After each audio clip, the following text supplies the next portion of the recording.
Solution of differential equation. देखिए solution का मतलब ही क्या है कि ऐसी वैल्यू इक्वेशन की या फंक्शन की ऐसी value, solution of differential equation. ठीक है, तो कोई भी y is equal to F X, क्योंकि यहाँ जो हमारे पास सॉल्यूशन होगा वो फंक्शन की फॉर्म में होगा, पूरा y एक फंक्शन होगा, तो y is equal to F X satisfying the differential equation, satisfying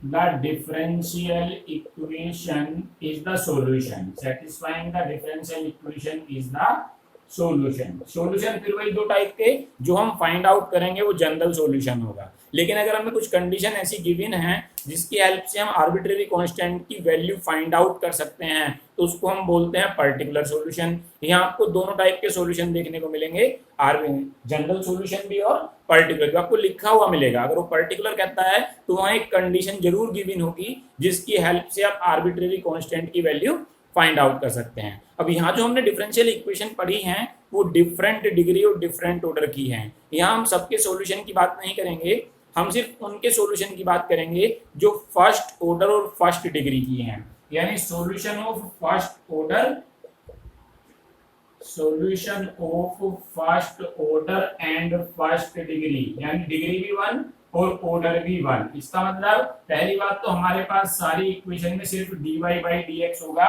इसके अलावा इसके हायर ऑर्डर एग्जिस्ट नहीं करेंगे। और दूसरी बात इसकी सिर्फ एक ही पावर होगी, इसकी पावर्स भी नहीं होंगी, सिर्फ हम उसी टाइप की इक्वेशंस को सॉल्व करेंगे, यानी जिनका फर्स्ट ऑर्डर और फर्स्ट डिग्री की होंगी। ना तो हमारे पास dy बाई dx से ऊपर का हायर ऑर्डर होगा, यानी d2y बाई dx2 भी नहीं होगा और d क्यूब अपॉन dx3 भी नहीं होगा, ना ही इसकी कोई पावर होगी इसकी, क्योंकि डिग्री भी वन लेनी है तो इसकी भी हायर पावर एग्जिस्ट नहीं करेंगी। सिर्फ हम जो सॉल्यूशन यहाँ पढ़ेंगे 12th लेवल में वो फर्स्ट ऑर्डर और फर्स्ट डिग्री का होगा।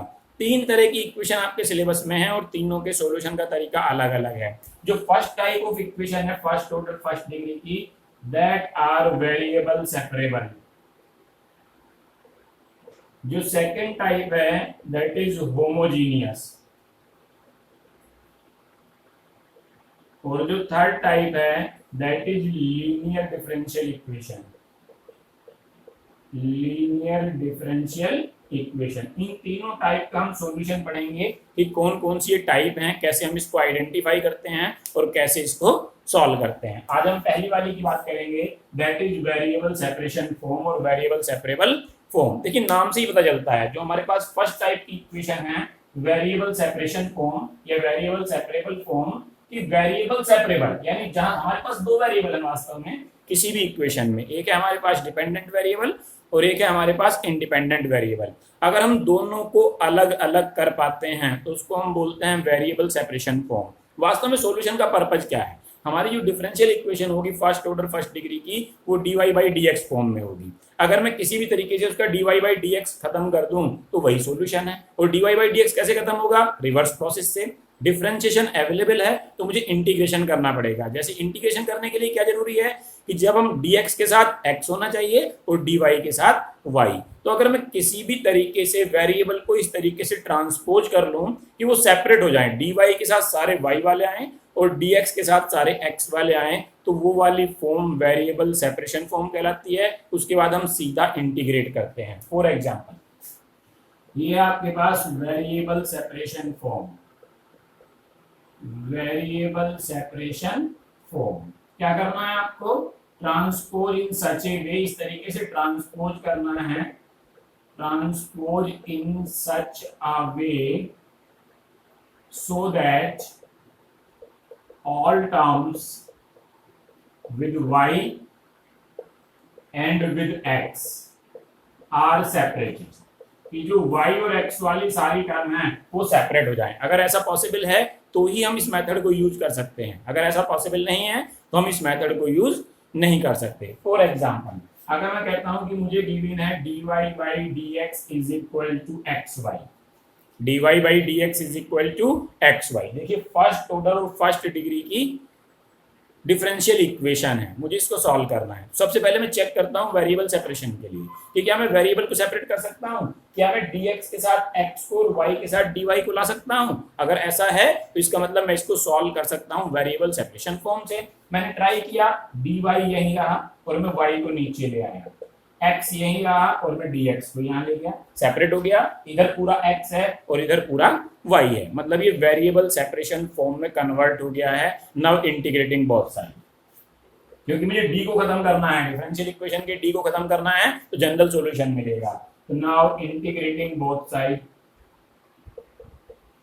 इंटीग्रेटिंग बोथ साइड्स, क्या मिला, integrate of dy upon y is equal to integrate of x dx। इसको मैं क्या लिख सकता हूँ, integrate of 1 upon y dy is equal to integrate of x dx। देखिए इधर y है तो dy अवेलेबल है, इधर x है तो dx अवेलेबल है, मतलब इंटीग्रेशन इजीली हो सकता है। 1 अपॉन y का इंटीग्रेशन log मॉडुलस y और इज इक्वल टू x का इंटीग्रेशन x स्क्वायर बाई 2 और plus c is the arbitrary constant, इसलिए ये जनरल सॉल्यूशन है, क्योंकि हमें कोई ऐसी कंडीशन गिवन नहीं है जिससे मैं c की वैल्यू फाइंड आउट कर सकूं। ठीक है, तो यहाँ से मैं लिखा हूँ जनरल सॉल्यूशन है, log modulus of y is equal to x square by 2 plus c। This is the solution of differential equation. हम चाहें तो अब इससे आगे थोड़ी सी अलजेब्रा यूज कर सकते हैं। हम करते क्या हैं कि जब log को ट्रांसपोज करते हैं तो e की पावर बनाता है। तो अगर मैं इसको लिखता हूँ modulus of y is equal to e to the power x square by 2 और प्लस c, और जब मॉडुलस को हटाते हैं तो प्लस माइनस, यानी plus minus e to the power x square by 2 और प्लस c। ठीक है, तो ये भी इसका सॉल्यूशन है। अब देखना पड़ता है कि हमें छोड़ना कहाँ है, जहां भी हम मैक्सिमम पॉसिबल सॉल्यूशन कर सकते हैं वहीं छोड़ना होता है। ठीक है, तो ये जनरल सॉल्यूशन है। जनरल क्यों है, क्योंकि इसमें c यानी आर्बिट्रेरी कांस्टेंट आया हुआ है और हमारे पास ऐसा कोई कंडीशन गिवन नहीं है जिससे मैं c की वैल्यू फाइंड आउट कर सकूं। अगर मैं यही कह दूं कि यस ये जो है हमारे पास 0 0 से पास करती है या 1 1 से पास करती है या when x is equal to 1 है y इज इक्वल टू 0 है, whatever be the condition. मान लीजिए मैं यही कोई कंडीशन लगा दूं, मान लीजिए मैंने यही कंडीशन लगा दी कि when x is equal to 1 y is equal to 0 या when x is equal to 1 y is equal to 1, मुझे गिवन है। अब मैं इसको पर्टिकुलर सॉल्यूशन में कन्वर्ट कर सकता हूँ, कैसे, इस c की वैल्यू को निकाल के। मैंने क्या किया, ये मेरे पास इक्वेशन है, मैंने इसमें पुट कर दिया y is equal to 1 और x is equal to 1 plus c, log 1 0, यानी 0 is equal to c plus 1 upon 2 और c is equal to minus का 1 अपॉन 2। वापसी उठा के यहीं पुट कर दिया, यानी log modulus of y is equal to x square by 2 plus 1 by 2 या 2 log y is equal to x square plus 1। अब ये पर्टिकुलर सॉल्यूशन है क्योंकि इसमें आर्बिट्रेरी कांस्टेंट एग्जिस्ट नहीं करता है। क्लियर हो गया सभी को जनरल और पर्टिकुलर। ये जो था ये जनरल था, क्यों, ये जनरल सॉल्यूशन है, क्यों है, क्योंकि इसमें आर्बिट्रेरी कांस्टेंट c आया हुआ है। अगर मुझे ये कंडीशन गिवन है, एनी कंडीशन, अगर मुझे कंडीशन गिवन है x और y की वैल्यूज रिलेशन आपस में, तो मैं उस कंडीशन को यहाँ पुट करूंगा, उस c की वैल्यू निकाल लूंगा और c की वैल्यू वापसी पुट करूंगा। उस कंडीशन में मेरी इक्वेशन में कोई भी आर्बिट्रेरी कांस्टेंट नहीं होगा, कांस्टेंट होगा। इसका मतलब एक पर्टिकुलर वैल्यू होगी ce और वही पर्टिकुलर वैल्यू, अच्छा माइनस आता है, वही पर्टिकुलर वैल्यू हम यहाँ पुट कर देंगे तो ये सॉल्यूशन पर्टिकुलर सॉल्यूशन कहलाता है। ठीक है, क्वेश्चन है आपके पास एक्सरसाइज 9.4 का।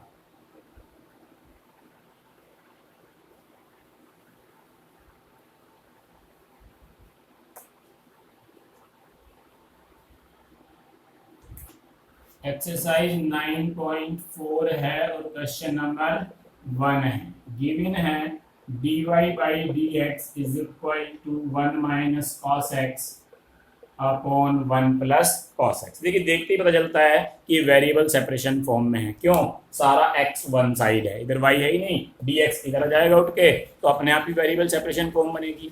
अब हमें इंटीग्रेट करना है, तो इंटीग्रेट करने के लिए सिंप्लीफाई करना पड़ेगा, इस फॉर्म में तो ये इंटीग्रेट होगा नहीं, तो अब डिफरेंशियल इक्वेशन तो कुछ नहीं बची, सिर्फ इंटीग्रेशन बचा। जिस सिंपल तरीके से भी आप क्वेश्चन को इंटीग्रेट कर पाए, पहले हमने सेपरेबल कर लिया, तो dy is equal to dx को इधर ले गए, 1 minus cos X upon 1 plus cos X dx। देखिए वेरिएबल सेपरेट हो चुके हैं, इधर अकेला y है और इधर अकेला एक्स है। अब या तो पहले इसको सिंप्लीफाई कर लीजिए तब इंटीग्रेट कीजिए, पहले इंटीग्रेशन साइन लगा लीजिए तब भी आपको सिंप्लीफाई करना ही पड़ेगा। तो हमने क्या किया, पहले सिंप्लीफाई कर लिया, 1 माइनस कॉस एक्स को लिख दिया 2 साइन स्क्वायर एक्स बाई 2 और 1 प्लस कॉस एक्स को लिख दिया 2 कॉस स्क्वायर एक्स बाई 2 और dx, 2 से 2 कैंसिल, यानी dy is equal to tan square X by 2 dx। tan square का भी कोई डायरेक्ट फॉर्मूला नहीं होता, तो हम किस में कन्वर्ट करेंगे, ठीक है, तो tan स्क्वायर एक्स बाई 2 को sec square X by 2 minus 1 और नाउ इंटीग्रेटिंग बोथ साइड, तो integration of dy is equal to integration of sec square X by 2 minus 1 into dx। dy का integration y sec square X by 2 का tan x by 2 और upon 1 by 2। ध्यान आया कैसे 1 by 2, जो भी x का कोफिशिएंट है वो कहाँ आएगा, अपॉन में आएगा, माइनस 1 का इंटीग्रेशन x और प्लस c, तो 2 पर चला गया, यानी y is equal to 2 tan x by 2 और माइनस x और plus c। This is the solution of the given differential equation. ठीक है, तो वही पहले वेरिएबल को सेपरेट करेंगे, इसको उठा के उधर ले गए, यानी e to the power x plus e to the power minus x dy is equal to e to the power x minus e to the power minus x dx।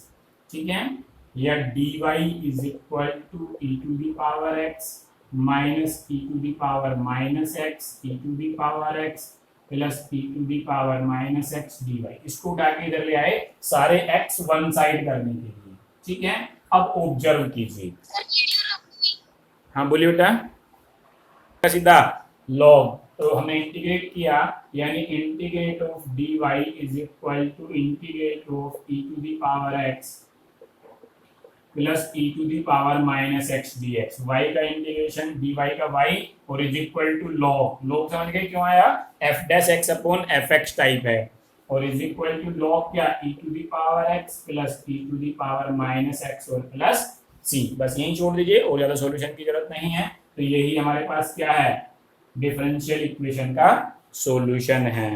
ठीक है, ऐसे ही question number 6 simple, question number 7 और भी simple, x tan y e to the power x tan y dx plus 1 minus e to the power x sec square y dy और is equal to 0। फिर वही पहले, सबसे पहले हम variable separation के लिए कोशिश करेंगे, इसको हम उठा के उधर ले गए, तो e to the power x tan y dx minus 1 minus e to the power x sec square y dy। ठीक है, x dx हमारे पास किधर है, तो मैं सारे x को इधर ले आया, e to the power x upon 1 minus e to the power x और is equal to sec square y upon tan y dy और माइनस यहाँ अवेलेबल है।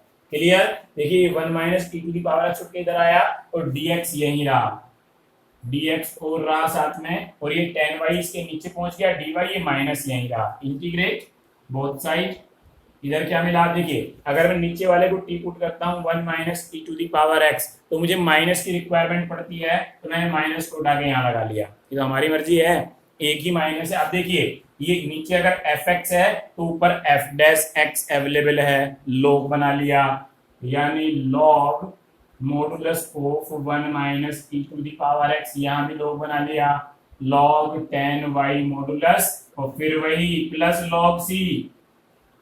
समझ गए लॉग क्यों लिया, क्योंकि पूरा हमारा आंसर किसमें है, लॉग में, तो हमने c को भी क्या ले लिया, लॉग c। ध्यान रखना है, क्वेश्चन को सिंपल बनाने के लिए अगर हमारा पूरा इंटीग्रेशन लॉग में आ रहा है तो हम c को भी लॉग में ले लेते हैं। ठीक है, अब इधर क्या मिला, log 1 minus e to the power x modulus और इज इक्वल टू क्या मिला, लॉग c tan y। क्यों, क्योंकि दोनों क्या है हमारे पास, दोनों क्या है हमारे पास, प्लस में है, प्लस में देने किसमें पहुंच जाएंगे, मल्टीप्लाई में, और कंपेयरिंग, यानी 1 minus e to the power x is equal to c tan y। This is the solution of the given differential equation. पड़ेगी जब हम पर्टिकुलर सॉल्यूशन फाइंड आउट करेंगे, जनरल सॉल्यूशन एज यूजुअल जैसे हम find out करते थे, पहले हमने वेरिएबल को सेपरेट किया, तो क्या है हमारे पास dx उधर जाएगा, यहाँ खाली dy रह गया, और 2x square plus x upon x cube plus x square plus x और प्लस 1 और dx। अब ये जो है हमारे पास ये पार्शियल फ्रैक्शन से सॉल्व होगा, तो पहले हमने इसको पार्शियल फ्रैक्शन में कन्वर्ट कर लिया, इसको पहले हम अलग निकाल रहे हैं, बाकी सब कुछ यहीं रखा रहेगा। 2x square plus x upon, यहाँ से हमने x स्क्वायर कॉमन, तो x प्लस 1 और प्लस का 1 कॉमन x प्लस 1, यानी 2x square plus x upon x plus 1 और x square plus 1। Partial fraction form है, डायरेक्टली हम सॉल्व नहीं कर सकते हैं। अब कौन सी वाली टाइप है, इज इक्वल टू क्या लिखना पड़ेगा हमें, a अपॉन x प्लस 1 और plus bx plus c upon x square plus 1। क्यों, नीचे क्वाड्रेटिक है, और नीचे क्वाड्रेटिक है तो हमें ऊपर लीनियर फंक्शन लेना पड़ेगा, यानी bx प्लस c लेना पड़ेगा। अब जैसे हम सिंप्लीफाई करते थे, एलसीएम लिया, इधर से क्या मिला, 2x square plus x a into x square plus 1 और bx प्लस c और x plus 1 partial fraction method से। अब देखिए वैल्यूज पुट करने से शायद हम फाइंड आउट नहीं कर पाएंगे, a फाइंड आउट कर सकते हैं। अगर मैं x is equal to -1 put करता हूं तो मुझे क्या मिल जाएगा, a। x is equal to -1 put किया, taking x is equal to -1, ये क्या हो गया पूरा 0, यहाँ 2 इंटू 1 -1 a, और यहाँ क्या हुआ -1 का स्क्वायर 1 और प्लस 1, यानी 2a इज इक्वल टू 1 और a इज इक्वल टू 1/2। बाकी हम वैल्यू पुट करके फाइंड आउट नहीं कर सकते हैं, कंपेयरिंग करनी पड़ेगी। तो हमने कंपेयरिंग की x स्क्वायर के कोफिशिएंट की, कंपेयरिंग, इधर x स्क्वायर का कोफिशिएंट 2, इधर x स्क्वायर का कोफिशिएंट यहाँ से a, और जब bx की x में मल्टीप्लाई होगी तो यहाँ से b, लेकिन a की वैल्यू मुझे पता है हाफ, तो 2 is equal to half plus b, और b is equal to 2 minus half, 2 2 जा 4 माइनस 1 यानी 3/2। अब मैंने x का कोफिशिएंट लिया, इधर x का कोफिशिएंट 1 और इधर x का कोफिशिएंट कुछ नहीं, यहाँ bx की जब 1 में मल्टीप्लाई होगी तो b, और जब c की मल्टीप्लाई x में होगी तो cx यानी c, लेकिन b की वैल्यू मुझे पता है 3/2, तो 3/2 प्लस c, और c is equal to 1 minus 3/2 यानी माइनस का 1/2। abc की वैल्यू मिल गई, abc की वैल्यू हमने वापसी यहाँ पुट कर दी, यहाँ, जिससे कि हमें पूरा फंक्शन मिल जाए। तो रफ करना पड़ेगा मुझे, a, ये b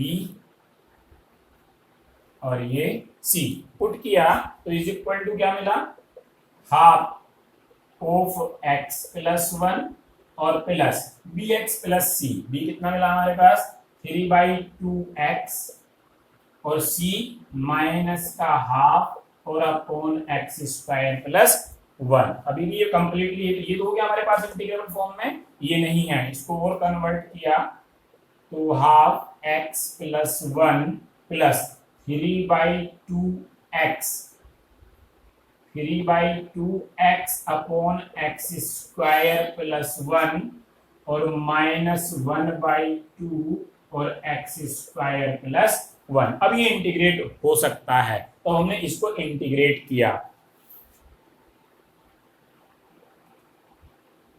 देखिए, तो यहाँ पुट कर दी इसकी वैल्यू, यानी dy इज इक्वल टू, इस पूरे की वैल्यू ये है, ये पुट कर दिया, half x plus 1 plus 3/2 x upon x square plus 1 minus 1/2 x square plus 1 और dx सबके साथ इंटीग्रेटिंग बोथ साइड, यानी इंटीग्रेशन ऑफ dy, सबको अलग अलग इंटीग्रेट कर दिया, सब रफ कर रहा हूं बाकी।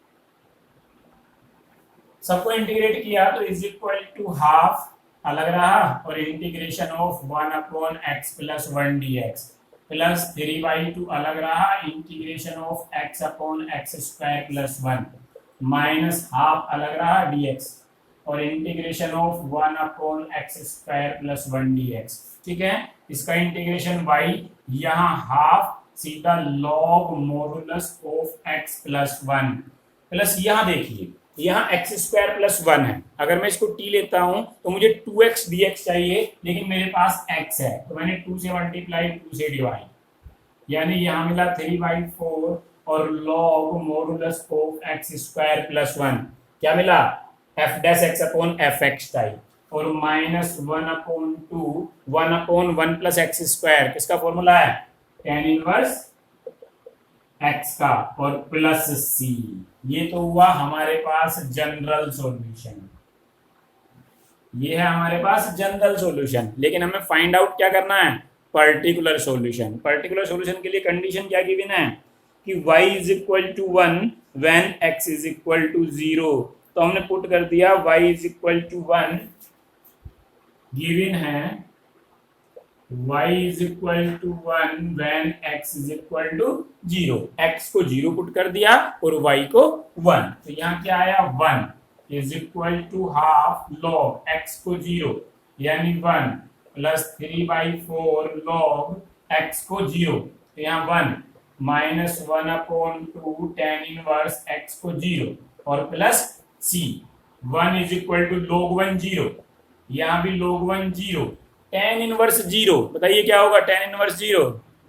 क्लियर हुआ।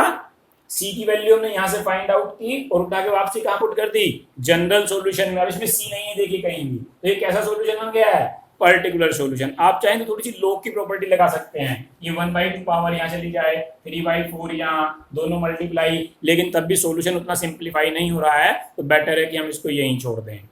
ठीक है, cos dy/dx is equal to a, condition given है a belongs to r and y is equal to 1 when x is equal to 0। ये तो बाद की बात है, पहले हम जनरल सॉल्यूशन फाइंड आउट करेंगे। क्या किया हमने dy/dx को अलग किया, तो dy/dx is equal to cos इधर आया तो क्या बना लिया cos इनवर्स बनाएगा या नहीं, dy यही रहा और is equal to cos inverse a dx, integrate both side y का इंटीग्रेशन। बताइए cos इनवर्स a का इंटीग्रेशन, इंटीग्रेट किसको करेंगे 1 को, यही ध्यान रखना है। cos इनवर्स a कांस्टेंट है, इसमें x ही नहीं है, तो इंटीग्रेट 1 dx, तो y is equal to cos inverse a x और प्लस c। ये तो हुआ हमारे पास जनरल सॉल्यूशन। अब हमें कंडीशन गिवन है, putting x is equal to 0 and y is equal to 1, तो 1 is equal to x 0, मतलब ये सारा 0 और प्लस c, यानी c is equal to क्या आ गया 1, उठा के यहाँ पुट कर दिया, putting in first, putting in first, तो क्या मिला y is equal to cos inverse a x और प्लस 1 को इधर ले आए, y minus 1 is equal to cos inverse a into x को उठा के इधर ले आए, y minus 1 upon x is equal to cos inverse a। अब cos इनवर्स को भी इधर ले आए, cos y minus 1 upon x is equal to a। This is the particular solution of the given differential equation. ठीक है, find the equation of a car passing through the point 0 0। इसका मतलब ये पर्टिकुलर सॉल्यूशन में काम आएगा, x is equal to 0 और y is equal to 0, and whose differential equation y dash is equal to e to the power x sin x। Given है y dash is equal to, question number 15, y dash is equal to e to the power x sin x। ठीक है, y dash का मतलब dy/dx e to the power x sin x, variable पहले से ही separate है, तो dy is equal to e to the power x sin x dx, integrating both side. अब यहाँ से इंटीग्रेशन का काम शुरू होता है, e to the power x sine x है। कैसे होगा? आपको रिमेंबर होगा, याद होगा कि e to the power x वाले फंक्शन फिनिश नहीं होते हैं, वापसी आई बना लेते हैं, बनाते हैं नहीं वापसी आई, ये कभी फिनिश नहीं होगा, बाई पार्ट से भी रिवर्स आई बनाएगा। तो पहले हम इसको अलग इंटीग्रेट कर लेते हैं, तब यहाँ पुट करेंगे। पहले हम क्या करते हैं, इसको अलग इंटीग्रेट, लेट, नहीं तो आपको बार बार परेशान करेगा। I is equal to integrate e to the power x sine x D x, this is first, this is second. तो I is equal to first into integration of second minus differentiation of first integration of second और इसका भी whole integration, e to the power x as it is sine x का integration minus cos x minus integrate e to the power x as it is sine x का क्या हो गया minus cos x और dx। यहाँ again product rule, तो minus e to the power x cos x plus integrate, फिर ये first फिर ये सेकेंड, तो फर्स्ट यानी e to the power x into integration of second minus differentiation of first integration of second और इसका भी होल इंटीग्रेशन। तो is equal to I is equal to क्या मिला minus e to the power x cos x ये वाला plus यहाँ e to the power x cos x का integration sine x minus d y d x, e to the power x क्या हो गया e to the power x cos x का integration क्या हो गया साइन एक्स और इसका भी होल इंटीग्रेशन। लेकिन यही तो आई है, integration of e to the power x sine x D x क्या है आई। तो ये तो आपको याद रखना ही है कि कभी भी e to the power x का मल्टीपल वाला क्वेश्चन फिनिश नहीं होगा, वापसी आई बनाएगा। तो हमने इसको आई लिख दिया और आई इधर आके क्या बना लिया 2i। देखिए माइनस का आई मिला, हम इसको इधर ले आए 2i और e to the power x common ले लिया, तो साइन एक्स और माइनस कॉस एक्स और प्लस c ये मिला और i is equal to half e to the power x sine x minus cos x और प्लस का हाफ c। ठीक है, यहां पुट कर दी वैल्यू फर्स्ट में, तो इंटीग्रेशन ऑफ y dy का क्या हो गया y और इस पूरे का क्या हो गया half e to the power x sine x minus cos x और प्लस हाफ c। ठीक है, अब हमें पर्टिकुलर निकालना है। पर्टिकुलर में क्या कहता है कि इट इज पासिंग थ्रू 0 0, यानी हम x को भी 0 पुट कर देंगे और y को भी 0। तो यहां हमने पुट कर दिया,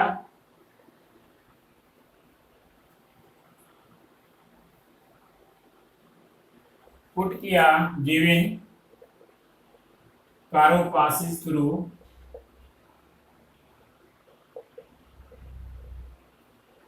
zero zero, so taking x is equal to 0 and y is equal to 0 in second। कहाँ पुट कर दिया सेकेंड में, तो y क्या हुआ 0 is equal to half e to the power 0 sine 0 minus cos 0 और plus half of c।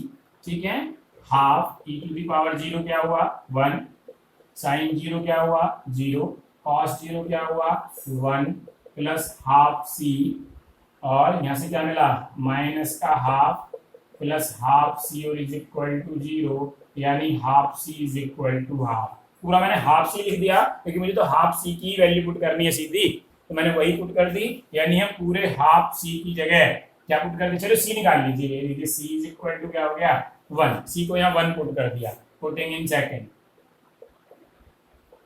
Putting in second, तो क्या मिला y is equal to half e to the power x sine x minus cos x और plus 1/2। This is the particular solution of the given equation.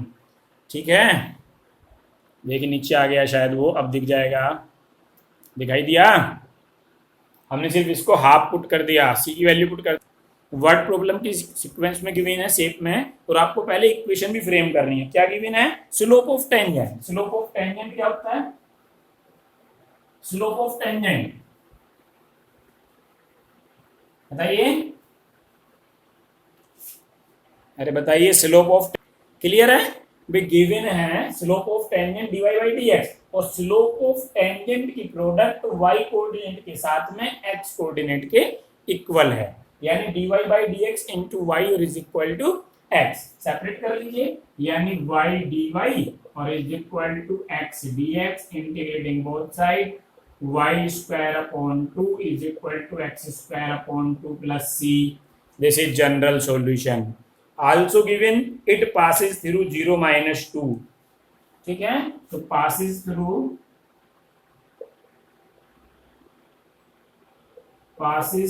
0 minus 2 put कर दिया, so y is equal to -2 और x is equal to 0।